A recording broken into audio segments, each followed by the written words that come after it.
kembali lagi di My Video. Perkenalkan, nama saya Nurul Novianti dengan NIM 18622010205 kelas 6 shift 2, Prodi S1 Akuntansi, mata kuliah Metodologi Penelitian Akuntansi.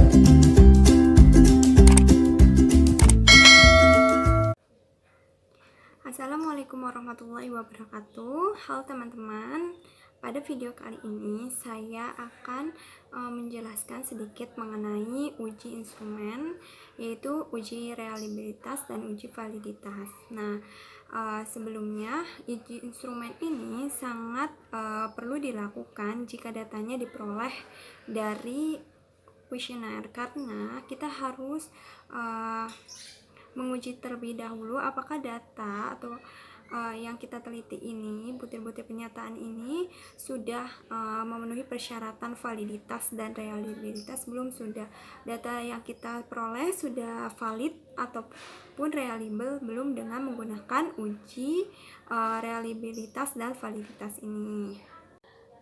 Baik, untuk uji reliabilitas sendiri ini yaitu instrumen yang digunakan dalam penelitian untuk memperoleh informasi yang digunakan. Jadi, instrumen ini dapat dipercaya sebagai alat pengumpulan data dan mampu mengungkapkan informasi yang sebenarnya di lapangan. Jadi, reliabilitas ini adalah suatu tes yang merujuk pada derajat stabilitas, konsistensi, dan daya prediksi dan akurasi yang tinggi. Jadi pengukuran yang memiliki reliabilitas yang tinggi yaitu adalah pengukuran yang dapat menghasilkan data yang reliable. Jadi manfaat dari melakukan uji reliabilitas ini untuk mengetahui ada atau tidaknya kekonsistenan dari jawaban yang didapatkan walaupun kuesionernya ini diberikan atau digunakan untuk responden yang berbeda. Untuk uji validitas, di sini validitas ini untuk mengetahui ya sejauh mana ketepatan dan kecermatan suatu alat ukur dalam melakukan fungsi ukurannya. Nah, jadi validitas ini suatu ukuran yang menunjukkan bahwa variabel yang diukur memang benar-benar variabel yang hendak diteliti oleh peneliti. Ini. Jadi suatu tes yang dapat dikatakan memiliki validitas yang tinggi jika tes tersebut memberikan hasil ukur yang tepat dan akurat sesuai dengan maksud yang dikenakan untuk tes tersebut. Sedangkan suatu tes yang menghasilkan data yang tidak relevan dengan tujuan diadakan pengukuran, jadi dikatakan sebagai tes yang memiliki validitas yang rendah. Jadi uji validitas ini di sini semua indikator harus dikatakan valid, bahwa indikator tersebut harus lulus dari uji likuiditas ini, maka indikator tersebut baru bisa dikatakan atau dijadikan alat ukur untuk pengukuran variabel yang akan diteliti oleh peneliti tersebut. Baik teman-teman, kita akan mulai ya untuk pengolahan data menggunakan program SPSS di sini. Sebelumnya langkah pertama kita harus menyiapkan tabulasi data ya di Microsoft Excel untuk mempermudahkan kita ntar memasukkan ke SPSS-nya nih. Di sini saya hanya sebagai contoh, di sini ada butir pernyataan. Pada X1 di sini penerapan e-filing dengan 23 indikator. Terus X2 di sini tingkat pemahaman perpajakan, di sini ada 10 indikator. Kemudian di sini ada kesadaran wajib pajak. Untuk S3-nya di sini ada 6 indikator dan variabelnya wajib pajak ada 9 indikator. Di sini hasil penjumlahannya dari setiap masing-masing butir penyataannya. Ya, di sini ada 70 responden. Nah, sedangkan kita dalam pengujian instrumen ini kita bisa saja hanya membutuhkan 30 responden kan untuk jadi sampelnya, tidak semuanya kita uji, hanya kita ambil jadi sampel 30 responden.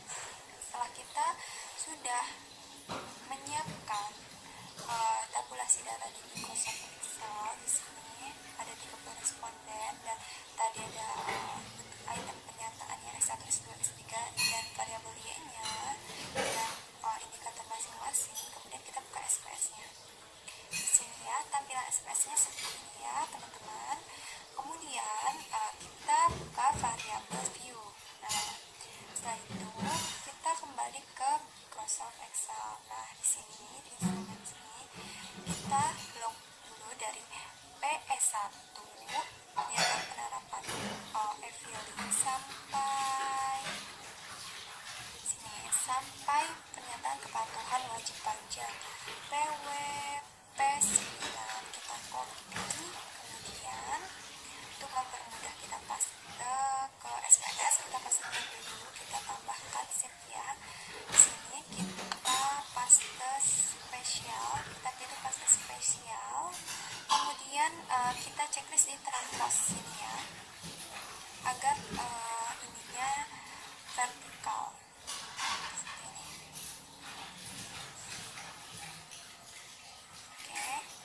Kemudian kita copy lagi, kemudian kita paste ke SPSS di variabel view. Ya, ini menjadi tampilan variabel view setelah kita paste dari tadi tabulasi data dari Microsoft Excel sini ya. Nah, di sini untuk desimal bisa saja kita gunakan count, kemudian tapi jika tidak jika tidak apa-apa, ada desimal menggunakan pun. Jika ingin lebih akurat menggunakan nol ya. Dan di sini ganti bisa make sure-nya menggunakan scale. Kita ganti scale, make sure-nya jadi scale.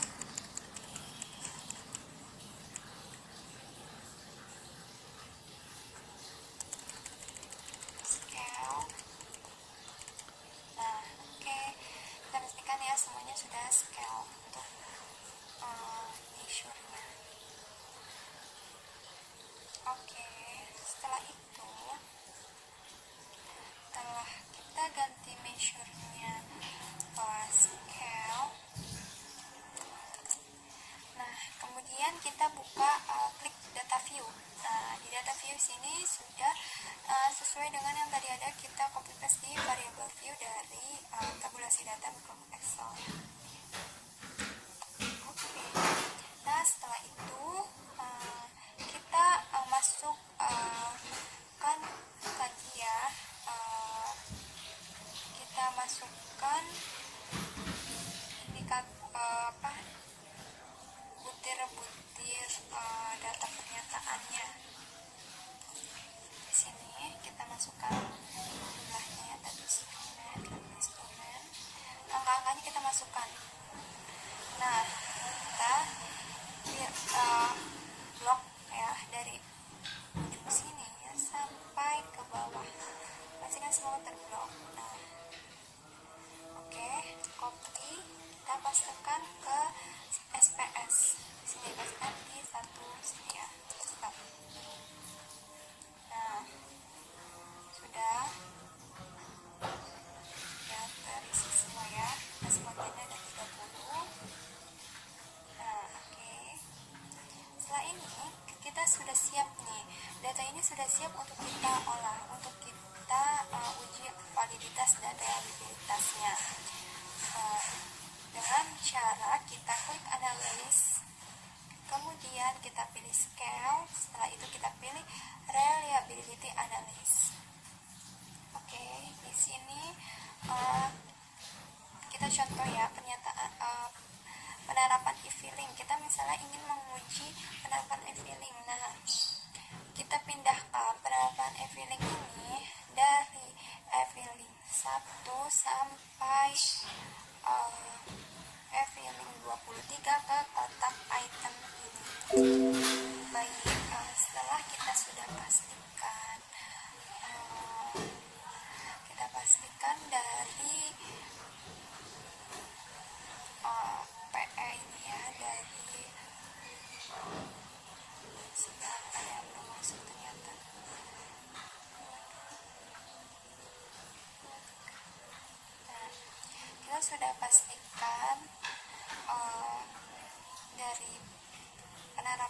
F-link 1 PEF 1 sampai 23 sudah masuk ke kotak items. Kemudian kita pastikan model di sini yaitu pilihannya alpha. Kemudian kita pilih statistik. Di statistik sini di kotak descriptive for kita pilih checklist count if item valid.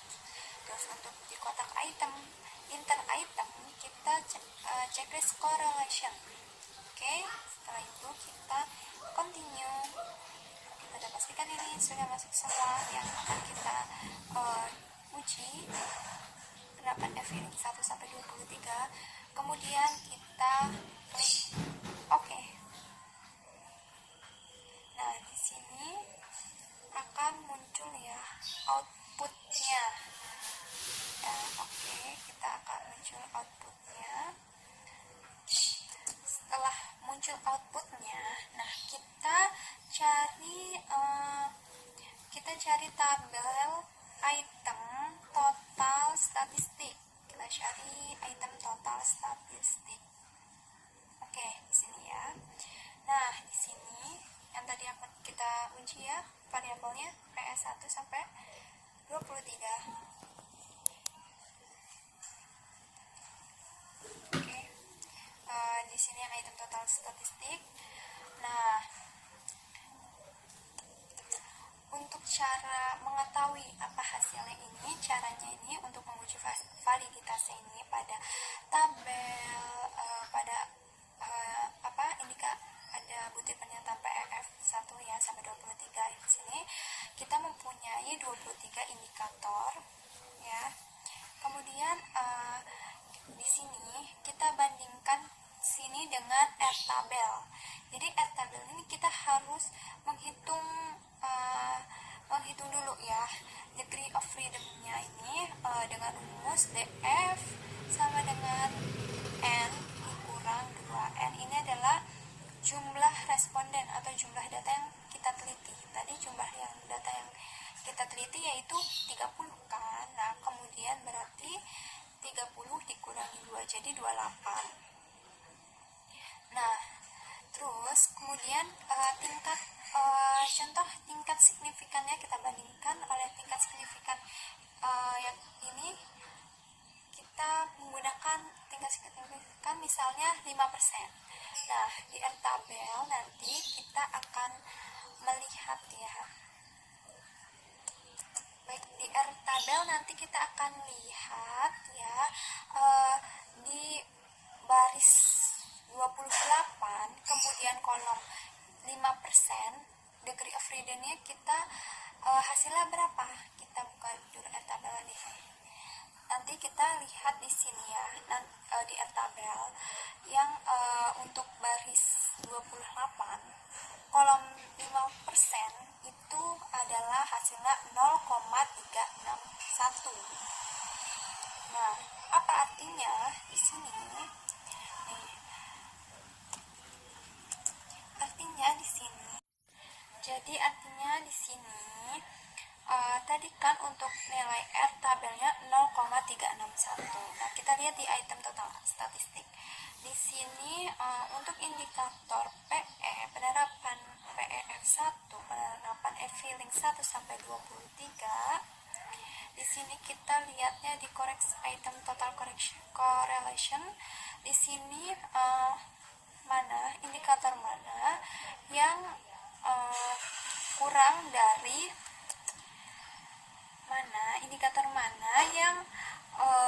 kurang dari 0,361 ya.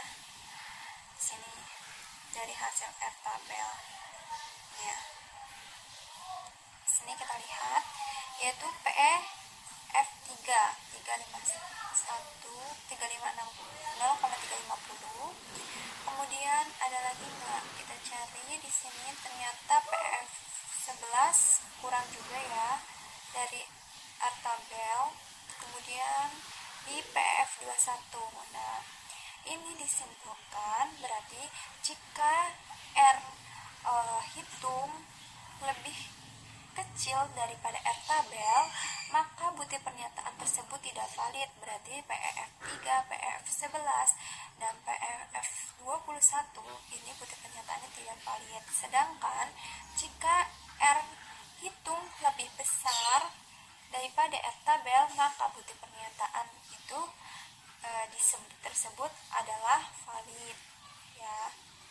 Jadi uji validitas ini untuk mengetahui mana butir pernyataan yang telah indikator mana yang lulus dalam uji validitas yang dapat dijadikan sebagai alat ukur untuk pengukuran variabel yang akan diteliti. Ya, di sini. Jadi ada 3 butir pernyataan yang tidak memenuhi uji validitas, yaitu PEF3, PEF11, dan PEF21 ya teman-teman. Baik teman-teman, untuk contoh berikutnya misalnya kita ingin ke butir pernyataan mengenai tingkat pemahaman perpajakan, ya. Di sini ini untuk X2-nya tingkat pemahaman perpajakan.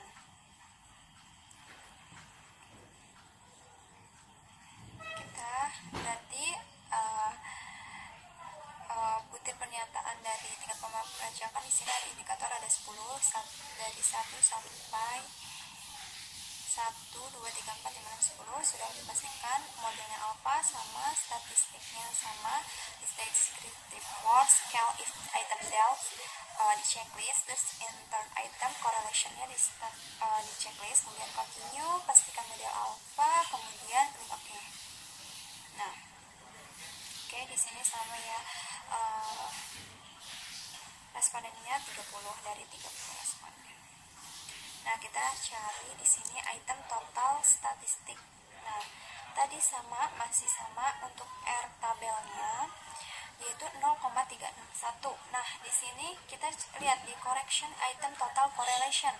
Nah, di sini mana yang kurang dari R tabel? R hitungnya mana yang kurang dari tabel? Yang 0,361 yaitu TPP3, ya, tingkat pemahaman perpajakan yang 3. Butir pernyataan ini R hitungnya ternyata lebih kecil daripada R tabel, berarti butir pernyataan di tingkat pemahaman perpajakan 3 di sini tidak valid karena R hitungnya minus 200 kurang dari R tabelnya yang tadi 0,361, berarti menyatakan bahwa TPP3 ini R hitungnya lebih kecil, ya, 0,0 ini minus 0,200 lebih kecil dari R tabel yang tadi 0,361, maka butir pernyataan tersebut tidak valid, ya. Jadi uji validitas di sini untuk memastikan bahwa semua indikator harus dikatakan valid, bahwa indikator dalam uji validitas ini bisa dijadikan sebagai alat ukur untuk pengukuran variabel yang diteliti. Oke, kemudian yang selanjutnya kita untuk melihat uji reliabilitas, ya, untuk mengetahui tadi sebelumnya sudah saya sampaikan ada atau tidaknya konsistensi dari jawaban yang didapatkan walaupun, ya, kuesionernya ini diberikan atau digunakan untuk responden yang berbeda, yang berulang kali, ya. Di sini kalau untuk uji reliabilitas kita lihat di tabel reliabilitas statistik, ya, nih ini, ya, kita lihat dulu untuk yang ini dulu, ya. Tadi kan kita masukkan PEF pernyataan e-filing, ya. Nah, di sini kita lihat di Cronbach alfanya. Di Cronbach alfanya di sini yaitu hasilnya 0,926, ya. pada kelompok alfa. Nah, di sini untuk uji reliabilitasnya kita lihat di kelompok alfa. Nah, kelompok alfanya di sini untuk butir pernyataan penerapan e-filing di sini hasilnya 0,926. Nah, tadi kita buka lagi untuk R tabelnya yaitu 0,361 ya. Dengan tingkat signifikan 5%. Nah, maka berarti lebih besar kelompok alfanya ya. Jadi kesimpulannya nih, jika nilai kelompok alfa lebih besar daripada R tabel, maka data tersebut bersifat reliable ya, tingkat reliable pada pengujiannya. Kemudian jika sebaliknya, jika seandainya kelompok alfanya ini di bawah tadi R tabel 0,361, maka data tersebut tidak bersifat reliable ya. Begitu ya teman-teman. Jadi kita bandingkan juga ya kelompok alfa ini dengan R tabel yang sudah kita hitung tadi. Jika lebih besar kelompok alfanya, maka data tersebut bersifat reliable, dan sebaliknya jika kelompok alfanya ini lebih kecil, maka data tersebut tidak bersifat reliable.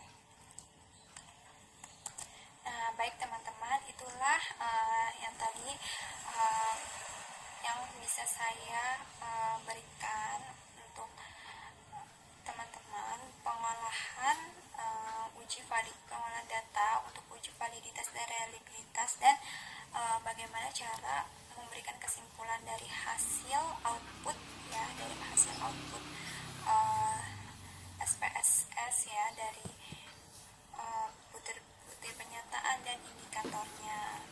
Kita bisa lihat tadi ya, kalau untuk uji validitas kita lihat di tabel item total statistik, kemudian kita bandingkan di corrected item total correlation ini, bandingkan dengan atau R hitungnya ini bandingkan dengan R tabelnya.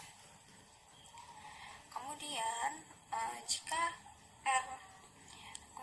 jika R hitung lebih kecil daripada R tabel, maka data tersebut bersifat tidak lulus untuk uji validitas ya. Nah, kemudian untuk tingkat reliabilitas kita lihat di reliability statistik di sini. Nah, jika nilai kelompok alfa di sini lebih besar daripada nilai R tabel yang kita uji, maka data tersebut bersifat reliable. Dan kemudian jika sebaliknya, jika di nilai kelompok alfa ini lebih kecil daripada R tabel, maka data tersebut tidak bersifat reliable. Nah, gitu ya. Nah, kemudian jika data ini ingin kita simpan atau suatu saat nanti kita akan membutuhkannya lagi, kita bisa simpan ya. Nah, baik teman-teman, tadi adalah penjelasan mengenai uji instrumen, yaitu uji validitas dan reliabilitas. Jadi uji validitas dan reliabilitas ini sangat penting dilakukan jika data bersumber dari kuesioner untuk mengetahui tingkat validitas dan reliabilitas dari suatu data yang akan diteliti, apakah sudah memenuhi syarat validitas dan reliabilitas untuk sebagai alat ukur. Semoga pemaparan dari saya dan tadi cara pengolahan data di software SPSS bermanfaat. Jika ada kesalahan dalam pembahasan maupun tutur bahasa, mohon dimaafkan. Terima kasih telah menonton video ini. Wassalamualaikum warahmatullahi wabarakatuh.